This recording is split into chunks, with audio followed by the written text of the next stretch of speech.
अयोध्या मामले की सुनवाई के दौरान मुस्लिम पक्ष के वकील डॉक्टर राजीव धवन ने भरी अदालत में सबके सामने एक नक्शा फाड़ दिया। ये वो नक्शा था जो कोर्ट के समक्ष रखना चाह रहे थे हिंदू महासभा के वकील विकास सिंह। हाई वोल्टेज ड्रामा हुआ, जिसके बाद chief justice of India Ranjan Gogoi, जो संविधान पीठ की अध्यक्षता कर रहे थे, वो बेहद नाराज हो गए। उन्होंने कोर्ट छोड़कर चले जाने की, वॉकआउट करने की धमकी दे दी। बड़ी खबर आपको बता दें, अयोध्या मामले की सुनवाई के लिए आज 5 बजे तक की डेडलाइन है। सारे पक्ष अपनी दलीलें रख रहे हैं। हमारे सहयोगी आशीष सिन्हा इस वक्त सीधे हमारे साथ जुड़ रहे हैं। आशीष, इस हाई वोल्टेज ड्रामा के बाद आपके साथ मैं समझ पा रही हूं कि हिंदू महासभा के वकील विष्णु भी जुड़ रहे हैं। क्या है उनकी प्रतिक्रिया? इसे वो कोर्ट की अवमानना मानते हैं क्या? आंचल, हमने सबसे पहले विकास सिंह का जो रिएक्शन था, विकास सिंह की जो टीटी थी, वो अपने दर्शकों को दिखाया था। आंचल, हमने सबसे पहले विकास सिंह का जो रिएक्शन था, विकास सिंह की जो टीटी थी, वो अपने दर्शकों को दिखाया था। अब विष्णु शंकर जैन, जो हिंदू महासभा के वकील हैं, जो कोर्ट रूम में मौजूद थे, सबसे पहले उनसे ये समझेंगे कि कोर्ट रूम में हुआ क्या था। विष्णु, आज जब विकास सिंह कोर्ट रूम में किशोर कुणाल की जो किताब है उसको कोर्ट में प्लेस करना चाह रहे थे, पहले तो राजीव धवन ने नाराजगी जताई। क्या घटनाक्रम हुआ? देखिए, 4 मार्च 2018 का ऑर्डर है जिसमें कोर्ट ने किताब परमिट की थी फाइल करने के लिए, और मिस्टर विकास सिंह ने वही कोर्ट को बताया कि हम ये किताब ऑलरेडी कोर्ट के ऑर्डर से फाइल कर रहे हैं। तो राजीव धवन ने उसमें जो नक्शा था, जो विकास सिंह सामने पेश किया था कोर्ट के सामने, जो नक्शा है वो ये दिखाता है कि जन्म स्थान है और वहां पे भगवान राम पैदा हुए। वो नक्शा उन्होंने कोर्ट के सामने फाड़ दिया, 5 जजेस के सामने। और शुरुआत में जस्टिस रंजन गोगोई ने उन्हें टोका, उसके बाद उस नक्शे के और कई टुकड़े किए। गोगोई साहब ने कहा कि हमने आपके ऑब्जेक्शंस को नोट कर लिया है, उसमें आगे फर्दर बहस की जरूरत नहीं है। तो उन्होंने कहा आई टीयर दिस, मैं इसको फाड़ देता हूं, और तो उन्होंने उसको टुकड़े टुकड़े कोर्ट के सामने कर दिया। और मेरे देखने में ये कोर्ट का कंटेम्प्ट है। आपको क्या लगा? आप कंटेम्प्ट आप मान रहे हैं, तो क्या कंटेम्प्ट की एप्लीकेशन कोई मूव होगी हिंदू महासभा की? बिल्कुल, we'll reserve our right to file contempt. आज सुप्रीम कोर्ट की लास्ट डे है हियरिंग का, हियरिंग कंक्लूड हो जाए उसके बाद हम अपनी कमेटी से डिसाइड करेंगे और जो भी लीगल कोर्स ऑफ एक्शन लेना होगा हम लेंगे। यानी कुल मिलाकर कहें कि राजीव धवन के ऊपर कंटेम्प्ट ऑफ कोर्ट के तहत आज उन्होंने क्लियर कंटेम्प्ट किया है सुप्रीम कोर्ट के 5 जजेस सामने। कोई एक ऑपोजिट पार्टी अगर कोई डॉक्यूमेंट दिखा रही है उसको कोर्ट के सामने फाड़ना, ये कंटेम्प्ट नहीं तो और क्या है? विष्णु, मुझे लगता है ये इतिहास में पहली बार हुआ होगा सुप्रीम कोर्ट की 5 सदस्यीय पीठ के सामने इस तरह अगर कोई पक्ष अपनी सबूतों को रख रहा है, आप उसे फाड़ दें। हाँ, मेरे आज तक सुप्रीम कोर्ट के करियर में और जितने 50-60 साल के सुप्रीम कोर्ट के इतिहास है, उसमें ऐसा ये पहला इंसिडेंट है जो 5 जजेस की पीठ के सामने या किसी भी जज के सामने कोई ऐसी तरह का बिहेवियर या कृत्य करे। यानी लास्ट सवाल मेरा यहाँ पर आखिरी सवाल है, कंटेम्प्ट फाइल हो रहा है हिंदू महासभा की तरफ से? हम पूरी कोशिश करेंगे और हम अपनी कमेटी में डिसाइड करेंगे और जो भी लीगल कोर्स ऑफ एक्शन लेना वो हम लेंगे। चलिए, विष्णु शंकर जैन हमारे साथ हैं। साफ तौर पे कहना है, इशारा बिल्कुल साफ है कि कमेटी में ये डिसाइड किया जाएगा कि क्या कंटेम्प्ट राजीव धवन के खिलाफ फाइल किया जाए या नहीं। इशारा बिल्कुल साफ था। साफ तौर पे कहना है विष्णु शंकर जैन का कि चूंकि राजीव धवन ने जो किया वो कंटेम्प्ट के तहत आता है, तो हम कंटेम्प्ट फाइल करेंगे। दूसरी अहम बात, विकास सिंह ने जो इंडिया न्यूज से खास बातचीत में कहा, विकास सिंह ने ये कहा कि ये झल्लाहट है मुस्लिम पक्ष की, वो ये जो मुकदमा है वो हार रहे हैं और यही वजह है कि उन्होंने हमारे नक्शे को फाड़ा और ये बेहद दुर्भाग्यपूर्ण है। ठीक है आशीष, इस पर क्या आपको मुस्लिम पक्ष के वकीलों का भी रिएक्शन मिल पाया है कोई, कि उनका कहना है कि राजीव धवन ने अपने आप से कह दिया, या मुस्लिम पक्ष का भी कहना था? देखिए, अभी फिलहाल सुनवाई चल रही है। सुनवाई के बाद कोशिश करेंगे कि मुस्लिम पक्ष इस पर कोई कमेंट करे, चाहे वो ठीक है। विनोद बंसल जी भी हमारे साथ लगातार जुड़े हुए हैं। विनोद बंसल जी, अवमानना के लिए हिंदू महासभा का रिएक्शन आ गया है कि वो अब कोर्ट में अवमानना दाखिल करने के लिए फैसला दे सकते हैं। नहीं, देखिए, होना ही चाहिए। मैंने आपको पहले ही कहा था इस बात को लेकर के कि माननीय सर्वोच्च न्यायालय को स्वयं ही इसका संज्ञान लेकर के और ऐसे वकीलों को वो कड़ी से कड़ी सजा देनी चाहिए जिससे कि कम से कम आगे के इतिहास में दृष्टांत बने। और माननीय सर्वोच्च न्यायालय का आदर करना वकील को सीखना चाहिए। अगर कोई वकील सर्वोच्च न्यायालय का आदर नहीं करेगा, उसके प्रति इतना असम्मान और उसके प्रति इतना डराने धमकाने का काम करेगा, जो कि राजीव धवन पहली बार नहीं करे, बार बार करते रहे, तो आखिरकार मुझे लगता है मेरी भारत की इस उच्चतम न्याय व्यवस्था में कोई विश्वास कैसे रहेगा। माननीय सर्वोच्च न्यायालय को वास्तव में और साथ में बार काउंसिल को भी ऐसे वकीलों के खिलाफ सख्त से सख्त कार्रवाई करनी चाहिए, जिससे कि कम से कम देश के नागरिकों का न्याय व्यवस्था के प्रति और कानून के पालन करने वाले जो वकील हैं और जो कानून का जो सहयोग करने वाले वकील हैं उनको कम से कम साहस बन सके और उनके प्रति लोगों की जो आस्था है, विश्वास है, वो बढ़ सके। मैं कहता हूं देखिए, जब वो कहते हैं जब आदमी की तरह शक्ति मर जाती है तो इस तरह के नीच कृत्यों की तरफ दौड़ पड़ता है। तो यही काम राजीव धवन ने किया है और ये जो काम किया है वास्तव में जो जी, आप कुछ क्षणों के लिए अपने आप को विराम दे। आशीष कुछ कहना चाह रहे हैं। आशीष, आंचल, आपको ध्यान में होगा कि राजीव धवन जब इस मामले की सुनवाई जस्टिस दीपक मिश्रा के बेंच के सामने चल रही थी, तब राजीव धवन झल्लाहट में आए थे उस समय भी, उस दौरान भी राम जन्मभूमि मामले की सुनवाई के दौरान, और कोर्ट रूम से बाहर निकल गए थे और कहा था कि मैं बहस नहीं करूंगा। उसके बाद उन्होंने एक लेटर जारी किया और ये कहा कि मैं अदालत की कार्रवाई से यानी बतौर वकील कभी भी पेश नहीं होऊंगा। फिर बाद में एक लेटर जारी वो करते हैं, यू टर्न लेते हैं और उसके बाद अदालत में पेश होते हैं। लेकिन ये पहली बार नहीं होगा 40 दिनों की सुनवाई के दौरान कि राजीव धवन की झल्लाहट दिखाई दी होगी। कई बार इस मामले की सुनवाई के दौरान राजीव धवन ने टोका और जब बेंच ने उनको बार बार समझाया, बार बार डांटा, हर बार वो माफी मांग लेते हैं। लेकिन ये पहली बार है, अनप्रेसिडेंट इसलिए कहूंगा, चाहे वो विकास सिंह हो, चाहे विष्णु शंकर जैन हो, सभी ये कह रहे हैं कि राजीव धवन ने जो किया वो अनप्रेसिडेंट है। 5 सदस्यीय संविधान पीठ के सामने आप किसी दूसरे पक्ष का जो सबूत है उसे आप कैसे फाड़ सकते हो? ठीक है आशीष, आप इस पर मुस्लिम पक्ष की और भी प्रतिक्रियाएं लेने की कोशिश करिए। शहजाद, क्विकली आपसे ये मैं जानना चाहूंगी, हैबिचुअल ऑफेंडर साबित होते जा रहे हैं राजीव धवन, अगर कोर्ट के थिएट्रिक्स की अब बात की जाए तो? ये राजीव धवन तक सीमित मामला नहीं है। राजीव धवन एक हायर्ड गन है, वो किसी के लिए, वो किसी की बंदूक है। आज सवाल ये पैदा होता है कि आज फैसला जब आ जाएगा, 30 दिन के बाद फैसला जब आ जाएगा कि श्री राम मंदिर बनना है, तो क्या मुस्लिम पक्ष उस फैसले को इसी तरह फाड़ेगा, इसी तरह इतिहास को बदलने की कोशिश करेगा जैसे आज राजीव धवन ने की है? नक्शा फाड़ने से इतिहास नहीं चेंज होता, नक्शा फाड़ने से जो सच है, जो तथ्य है, वो खत्म नहीं हो जाता।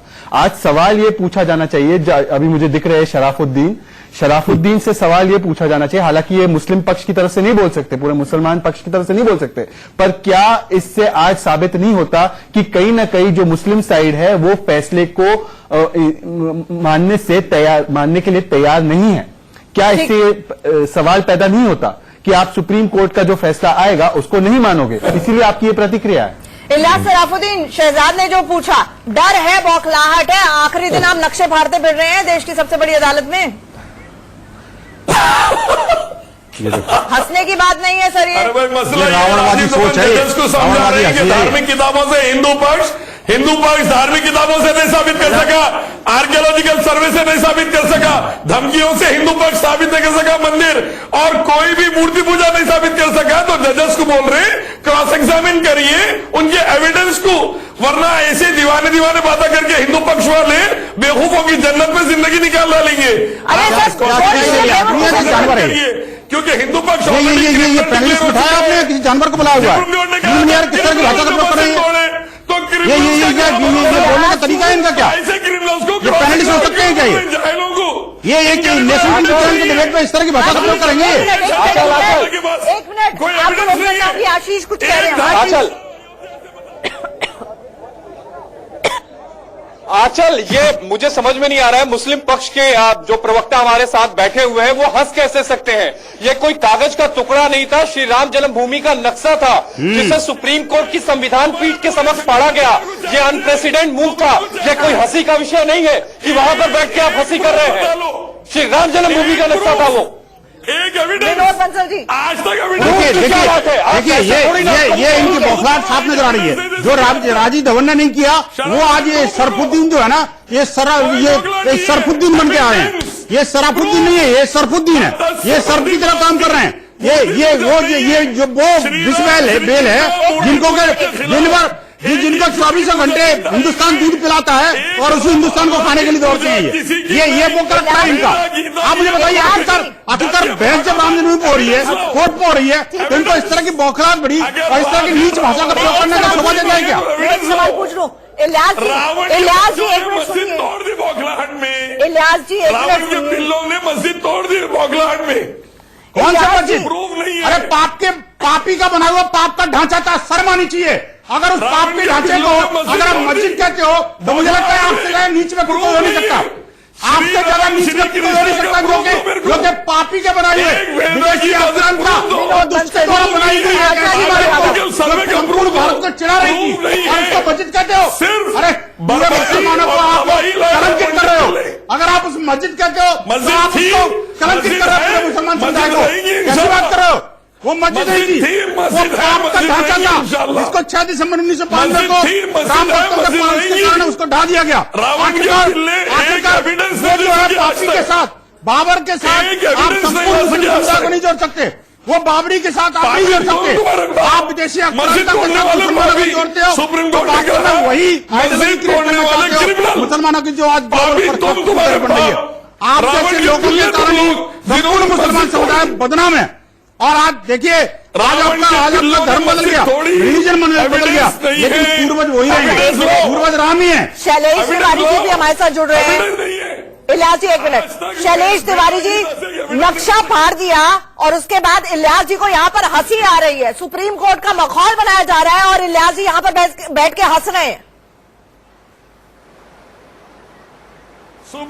सुप्रीम कोर्ट ने क्रिमिनल का देखिए आंचल जी, या सरफुद्दीन जो मुस्लिम धर्म के धर्म बोलने दो, ये जो मुस्लिम धर्म का धर्मगुरु है यह भी अपराधी की तरह बात कर रहे हैं। और राजीव धवन जो है उसके ऊपर देशद्रोह का मुकदमा चलना चाहिए। राजीव धवन ने जिस तरह सुप्रीम कोर्ट के अंदर नक्शा फाड़ा है श्री राम मंदिर का, ऐसे वकील को आजीवन उसके वकालत पर पाबंदी लगाना चाहिए। ऐसे वकील के आजीवन पाबंदी लगाना चाहिए और साथ ही साथ उसके ऊपर राष्ट्रद्रोह का मुकदमा करना चाहिए। मैं बताता हूँ, एक सरफुद्दीन जो व्यक्ति है यह भी व्यक्ति भगवान राम के जब नक्शा फाड़ा गया मंदिर का तो ये मजाक कर रहा है, हंस रहा है व्यक्ति। ऐसे व्यक्ति को मत बिठाइए चैनल पर, इससे देश में गलत मैसेज आता है, और राजीव धवन के ऊपर राष्ट्रद्रोह का मुकदमा चलना चाहिए। जो देशद्रोही व्यक्ति है जो सुप्रीम कोर्ट के अंदर इलियास जी किया है। सुनिए, अच्छा एक मिनट शैलेश जी, इलियास जी यहाँ पर विनोद बंसल से लेकर यहाँ की एंकर आंचल आनंद तक आपसे समझना चाह रही है, नक्शा फाड़ा आपके वकील ने भरी अदालत में, न सिर्फ कोर्ट की अवमानना की, अमर्यादित आचरण था, आपको हंसी किस बात की आई? फिर हंस पड़े आपको हंसी आ रही है। राजीव धवन के सामने बच्चे पूरे जजेस छोटे बच्चे थे। राजीव धवन 50 साल से प्रैक्टिस कर रहे हैं। जब पूरे बच्चे थे ऐसे व्यक्ति को बच्चा है इनके लिए, केस को ये है आतंकवादी। ऐसे क्या किया था? यही कहता था कि मेरे सामने कोई नहीं है, मेरे सामने कोई नहीं है, मैं ही सबसे बड़ा हूँ। उसने पूरे समुदाय को, पूरे देश के अंदर एक आतंक को बचा रखा था। आज यही सरफुद्दीन जैसे लोग, ये जो सरफुद्दीन जो है ये यही लोग हैं धवन जैसे वकीलों को हायर कर रहे हैं कि भाई हुक्म रुक, अगर आप धमकाना शुरू कर दो, आप कोर्ट की अपमान न करो। देखिए हर एक का माता हो सकता है, लेकिन आज जो हुआ वो अनप्रेसिडेंटेड था। इस देश के इतिहास में कभी नहीं हुआ कि देश की सबसे बड़ी अदालत के कोर्ट नंबर 1 जहां पर चीफ जस्टिस संविधान पीठ की अध्यक्षता कर रहे हो, वहां पर कोई कागज तो छोड़ दीजिए नक्शा फाड़ दिया गया। एक छोटे से ब्रेक के लिए रुक रहे हैं, हमारी महा कवरेज लगातार जारी है, जल्द लौटते हैं।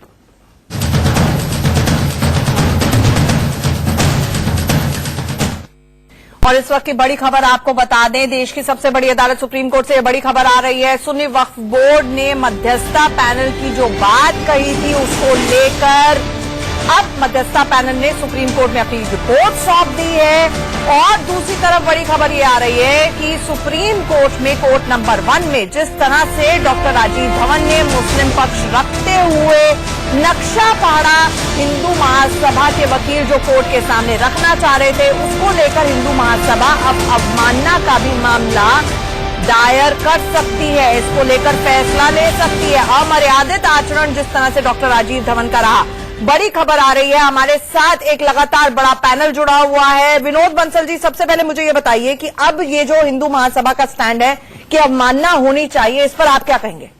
नहीं, बिल्कुल अवमानना की कार्रवाई होनी चाहिए। मैं तो कहता हूं बल्कि अवमानना की कार्रवाई के लिए कोई पिटीशन दायर करने की जरूरत भी नहीं है, क्योंकि देखिए ये जो कुछ हुआ है मैंने सर्वोच्च न्यायालय के समक्ष हुआ है, माननीय सीबीआई के समक्ष हुआ है, संविधान पीठ के समक्ष हुआ है। ये सर्वोच्च न्यायालय की सर्वोच्चतम पीठ है और ये देश की न्याय व्यवस्था को चैलेंज करने वाली बात है। आज माननीय सर्वोच्च न्यायालय के मुख्य न्यायाधीश के सामने इस तरह का आचरण एक देश के अंदर एक बड़ा दृष्टांत और उपद्रवियों को प्रमोट करने वाली बात है। जस्टिस कर देते। मैं डेविल्स एडवोकेट की तरह आपसे पूछ रही हूँ, मुस्लिम साइड के कुछ वकीलों का कहना है कि अगर अवमानना करनी होती तो चीफ जस्टिस करते थे, उन्होंने इग्नोर कर दिया। असल में ये मैं आपकी बात को समझ नहीं पा रहा, कुछ अतिवादी आपके चैनल में घुसे हुए हैं, मुझे लगता है थोड़ा आप उसका वॉल्यूम डाउन करोगे तो मुझे भी समझ में आएगा आप क्या कहना चाह रही हैं। दोबारा बोले। नहीं, मैं ये पूछ रही हूँ आपसे कि मुस्लिम पक्ष के कुछ लोगों का ये कहना है कि कोर्ट रूम में नक्शा फाड़ा गया, इस तरह के थिएट्रिक्स होते हैं, चीफ जस्टिस ने इग्नोर कर दिया, तो आप भी भूल जाइए। ऐसे कैसे भूल जाएं? माननीय सर्वोच्च न्यायालय का अपमान को हम भूल जाएं? संविधान पीठ का अपमान भूल जाएं? हमारी सर्वोच्च न्यायालय की मर्यादा भूल जाएं? हमारे संविधान की मर्यादा भूल जाएं? क्या देश ऐसी चीजों को अलाउ करेगा? मुझे ये सर्वोच्च न्यायालय का निरादर नहीं, ये सर्वोच्च न्यायालय का बहुत बड़ा हमला है जो मुस्लिम पक्षकार बार बार करता रहा है। मैं कहता हूँ ये वही काम किया जो औरंगजेब ने किया, जो बाबर ने किया और जो बाबरी बनाई, वही काम आज सर्वोच्च न्यायालय में ये मुस्लिम पक्षकार कर रहा है। यानी सर्वोच्च न्यायालय को इनके खिलाफ कड़ी से कड़ी कार्रवाई करनी चाहिए और इनको एक ऐतिहासिक फैसला देना होगा। रावण के बिल्लों का मैप जो तोड़ा गया सही किया गया। सराफुद्दीन जी, बिल्कुल सही हुआ। सराफुद्दीन जी, नहीं, इनको सराफुद्दीन बोलिए, सराफुद्दीन नहीं है ये। अच्छा, ये इनकी सराफत खत्म हो चुकी है। जी एक मिनट, बिल्कुल सही हुआ। आंचल जी, सराफुद्दीन जी मुझे एक छोटी सी बात समझा दीजिए।